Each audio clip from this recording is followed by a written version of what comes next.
Salut les investisseurs, j'espère que vous allez bien et bienvenue dans ce nouvel épisode pour parler de la réserve de cryptoactifs aux États-Unis qui a été annoncée. On va parler dans cette vidéo donc un petit peu de ce qui a été dit précisément, en quoi ça consiste, les annonces qui ont été faites. Ensuite, je vais vous parler un petit peu d'adoption des cryptoactifs, de ma théorie depuis les premiers jours, pourquoi je me suis lancé à l'époque. Je suis exposé depuis 5 ans et enfin comment je vais continuer à m'exposer. Évidemment, il s'agit en aucun cas de conseil en investissement, je vous partage ce que je fais, mais au final c'est votre argent et vous l'investissez comme bon vous semble. Alors nous sommes en mars 2025 et ça y est, ça fait 5 ans pour moi que j'ai commencé à acheter de la crypto. J'avais commencé à l'époque avec Bitcoin en DCA. Et si je pouvais dire une chose, et c'est aussi la chose que je regardais à l'époque, c'est ça qui m'a lancé il y a 5 ans, c'est qu'ils ne pourront pas en imprimer plus. Et si vous êtes sur la chaîne depuis pas mal de temps, vous savez de quoi je parle, bien évidemment. Et quand je me suis intéressé à l'époque, je me suis dit, du coup, juste au cas où ça fonctionne, juste au cas où ma vision sur les cryptoactifs et notamment sur Bitcoin soit en ligne avec ce qui va se passer, pourquoi pas en avoir quand même un tout petit peu en portefeuille parce qu'il y a des sacrés risques asymétriques, on en reparlera plus tard.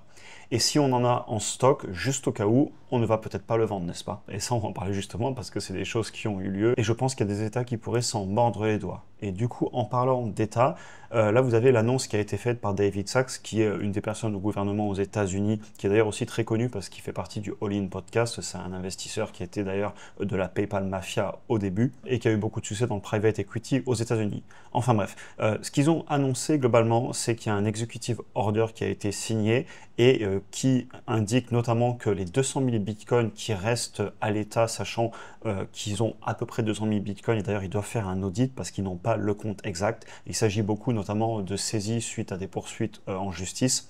Eh bien, ils annoncent qu'ils ne vont pas les vendre. Et les administrations précédentes ont vendu beaucoup des bitcoins pour une perte totale, s'ils n'avaient pas vendu, de plus de 17 milliards de dollars. Donc on est quand même en train de parler de milliards. Quand on voit qu'il manque que quelques milliards à gauche, à droite pour combler tel ou tel déficit, on est quand même sur des montants énormes et des choses qui justement ramènent à ce que je vous disais ici.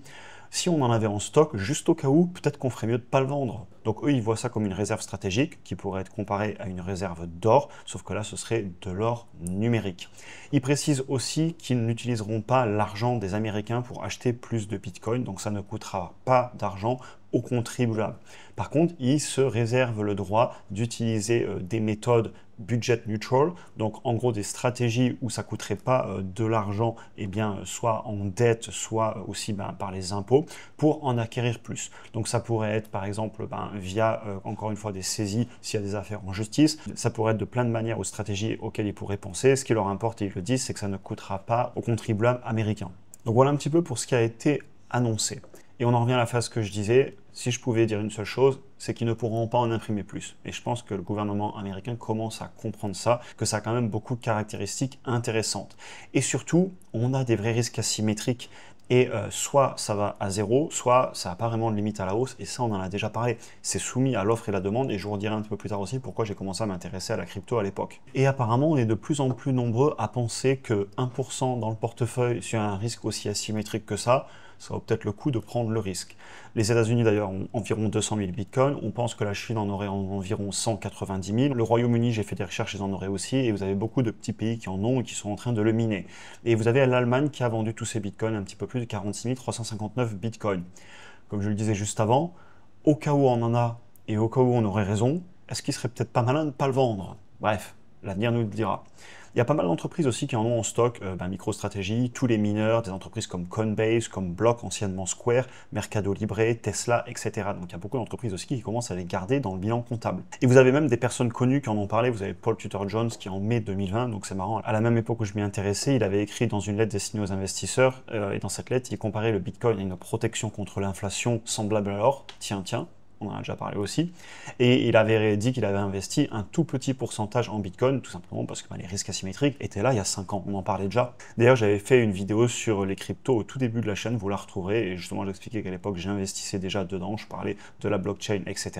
Et la phrase qu'il avait mis à l'époque dans sa lettre, je la trouve assez pertinente parce qu'elle ressemble un petit peu à ce que je vous décris depuis le début de la vidéo. Il disait « Je ne suis pas un maximaliste du Bitcoin, mais je veux participer à cette première vague. C'est une petite mise, mais ça pourrait être énorme. » Et là, ils viennent décrire exactement ce qu'est un risque asymétrique. Vous avez aussi Larry Fink, le patron de BlackRock, qui a dit « Est-ce que je pense que le Bitcoin a une place ? Oui, probablement. C'est une question de savoir jusqu'où ça ira. » Et ça, c'était sur Fox Business en juillet 2023, donc il y a bientôt 2 ans. Vous avez aussi Ray Dalio qui en avait parlé en 2021, etc.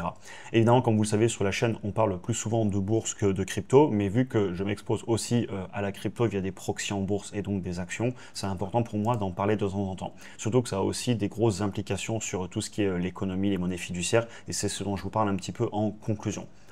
Juste pour petit rappel, encore une fois, pourquoi je me suis intéressé aux cryptoactifs dans mon patrimoine il y a 5 ans maintenant, ça y est, ça fait 5 ans. Alors, à l'époque, je voulais parler déjà de décentralisation et d'échange de valeur. Je vous répète, c'est un petit texte que je vous ai déjà dit plusieurs fois, mais il est très important pour moi parce que c'était vraiment les fondements de ce qui m'a lancé là-dedans. Parce qu'on entend souvent dire que les cryptoactifs ne produisent rien. Et au sens d'une entreprise, donc pas de chiffre d'affaires, pas de bénéfices, etc., c'est vrai, les cryptoactifs, ils ne produisent pas le chiffre d'affaires, etc., ce n'est pas des entreprises. Et d'ailleurs, on ne fera pas d'analyse conventionnelle ici. Si on ne croit pas dans l'avenir de la technologie, de l'adoption, et bien fin de l'analyse. Pour moi, on n'est pas sur une action avec un chiffre d'affaires et des bénéfices. On est sur des risques asymétriques et sur de l'adoption d'une technologie. Et je me suis intéressé pour d'autres raisons à l'époque, notamment parce que j'ai vécu du temps à l'étranger. Et il suffit d'avoir essayé d'échanger de la valeur entre deux pays à l'autre bout du monde, par exemple, pour très vite comprendre que les systèmes décentralisés, ils produisent vraiment de la valeur entre les personnes. Parce qu'essayer, comme je le dis à chaque fois, de faire une transaction à tout moment, à très faible frais, rapidement, sans attendre l'ouverture du bureau de banque le lundi matin, si la personne veut bien vous répondre au téléphone après le café, et aussi avoir un suivi de la transaction écrite et vue de tous validée, eh bien ça court pas les rues ce genre de système. Et pour moi, ça, c'est de la valeur. Je le pensais déjà il y a 5 ans, et je le pense encore. Et c'est pour ça que j'ai toujours continué à investir tout doucement sur cet actif. Et là, je vous parle même pas justement du côté inaltérable des règles du jeu, du fait qu'on ne peut pas en imprimer plus parce que vous avez un consensus de tous les acteurs de l'écosystème, avec une inflation définie par avance, contrôlée et inaliénable, etc.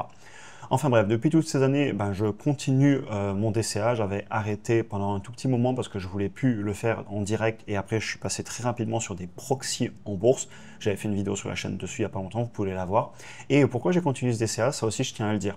Je ne cherche pas à avoir le plus beau prix de revient unitaire de la Terre sur tel ou tel crypto. Ce n'est pas grave pour moi d'avoir mon prix de revient unitaire qui augmente, parce que sinon j'aurais arrêté d'acheter dès 2020 et je me serais retrouvé avec un super prix unitaire dans les 5000 $.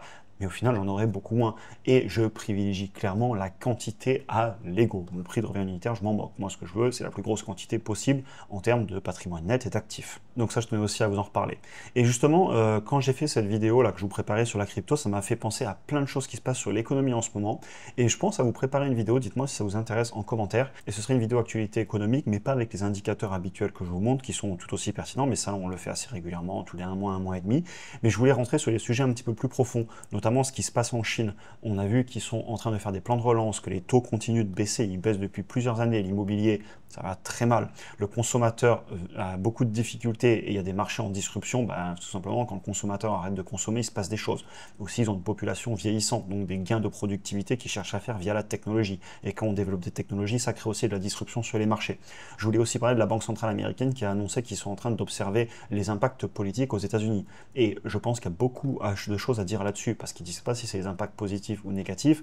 Ils parlent d'inflation, mais on parle aussi de gains de productivité, de diminution des déficits, etc. Donc je pense que c'est un sujet hyper intéressant. On pourrait aussi parler de l'Europe qui vient de dire que c'est bon, let's go, on peut imprimer à nouveau sans regarder le déficit, lancer la planche à billets. On en reparlerait, ça pourrait être intéressant comme sujet. De la même façon, on parlait de l'immobilier, des taux de la BCE, parce que l'immobilier va mal en Europe, la BCE a encore baissé les taux, et à la seconde, vous avez une raison qui apparaît pour pouvoir relancer la machine, à mon avis, il pourrait la saisir. Enfin bref, dites-moi si ce genre de vidéo vous intéresse. Les vidéos sur l'économie, je les trouve tout aussi pertinentes que les actions individuelles, etc. C'est vrai que c'est moins de l'analyse chiffrée et sur quoi investir en ce moment, mais ça reste tout aussi important, notamment pour gérer ses émotions et pour toujours se rappeler qu'on est là pour investir sur le long terme. De la même façon sur les cryptoactifs, dont je parle pas souvent, mais pour moi c'est du très long terme. Vous voyez, ça fait 5 ans, j'ai pas vendu, je ne compte pas vendre et je continue. Donc quand je parle de long terme sur la chaîne, bien souvent, je parle de 10 ans, voire même bien plus. Tout l'argent que j'investis, c'est de l'argent dont je n'ai pas besoin pour très longtemps. Enfin bref, j'espère que la vidéo vous aura intéressé. Je vous souhaite une excellente journée et à très vite pour un prochain épisode.